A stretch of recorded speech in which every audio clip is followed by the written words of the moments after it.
C'est un peu compliqué en ce moment d'échanger avec les médecins.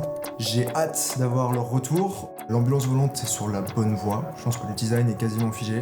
And we have something that can actually fly, which is quite impressive when you see it. J'ai été face à des médecins qui ont adoré l'idée, qui tout de suite se sont projetés. J'ai été face à des médecins qui sont beaucoup plus réalistes. Pour moi, ça, c'est pas possible. La médecine ne peut pas s'affranchir de l'aspect humain dans des situations très graves. Les échanges avec les médecins m'ont tout de suite ramené à terre, puisqu'ils ont commencé à m'expliquer que non, pour un transport médicalisé, il faut la présence d'un humain, il faut la présence d'un médecin, et ça, c'est non négociable.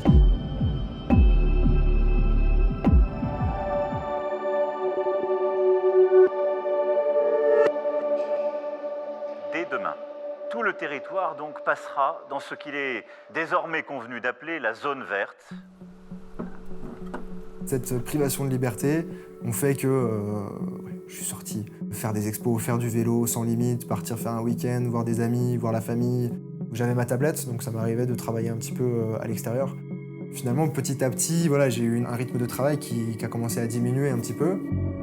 Il y a eu un creux dans la motivation, ça a duré quelques jours. Il faut savoir que dès le tout début du projet, on s'est mis cet objectif en tête. Il faut que ce soit réalisable, il faut que le jour où on dise ça part en production, ça parte effectivement. Et j'ai été rattrapé un petit peu justement par mes collaborateurs, donc d'où le côté positif aussi d'une équipe et de ne pas travailler tout seul. On croit en ce projet, donc c'est pour ça qu'on s'est remotivé. On a remis en selle Tony et le projet.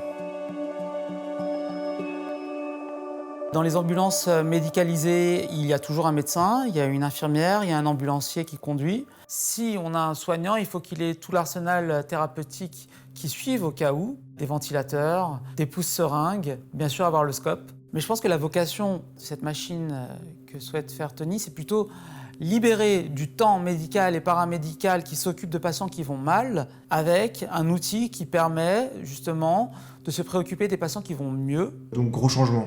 Retournement un peu de situation, je pars pas sur une ambulance donc médicalisée, mais je pars sur un véhicule sanitaire léger. Qui permet donc d'aller d'un point A à un point B, par exemple d'aller de l'hôpital vers un autre hôpital pour aller faire un examen qui n'est pas disponible dans un certain hôpital, par exemple une IRM, une scintigraphie, ou qui permet tout simplement un rapprochement familial.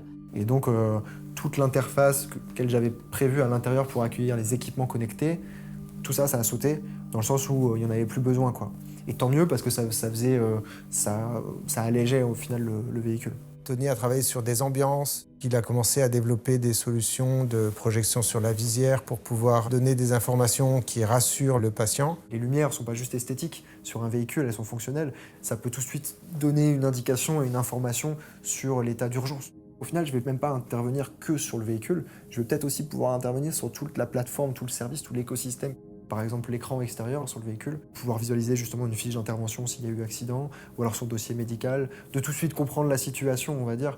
Donc plein de bonnes idées, toujours partager ses créations pour avoir des retours constructifs.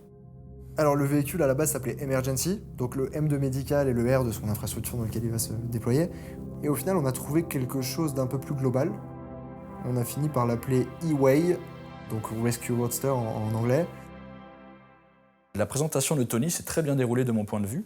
Dans un premier temps, tous les objectifs que nous avions mis sur la table ensemble, au début du projet, ont été atteints, très clairement. Quand j'ai vu le résultat final, j'étais vraiment enthousiaste et satisfait. C'était un petit peu un challenge d'avoir réussi à mettre tous ces différents acteurs autour d'un seul et même objectif. Ce qu'on en a sorti, pour moi, est vraiment assez incroyable. Nous étions tous très fiers et très contents de l'accompagner lors de cette présentation. On a pu voir les derniers rendus finaux, réalistes de son projet, de son véhicule. Il a pu même nous simuler une mise en situation avec la conduite, le vol du véhicule. Et cela a permis, je pense, au projet de prendre vie aux yeux des différents intervenants. Ça a été très bien reçu.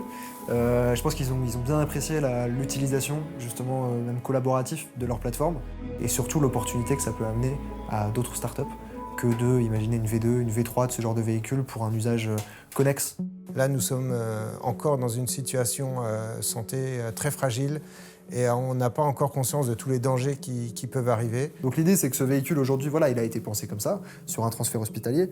Demain, quelqu'un peut le reprendre, peut le réadapter, il est modulable en fait. Il est vrai qu'on peut imaginer d'autres utilisations de ce véhicule, pourquoi pas de la livraison de nourriture. Le transfert d'organes, c'est assez intéressant puisqu'on a une cabine qui est déjà hermétiquement préparée pour garder une certaine température. Ce projet existe depuis peu, on l'a développé très rapidement et on va peut-être à un moment se heurter à quelques difficultés, quelques améliorations qui seront nécessaires. Eh bien, nous les ferons. Les doutes que je peux avoir encore aujourd'hui sur ma propre création alimenteront des nouvelles réflexions pour l'avenir.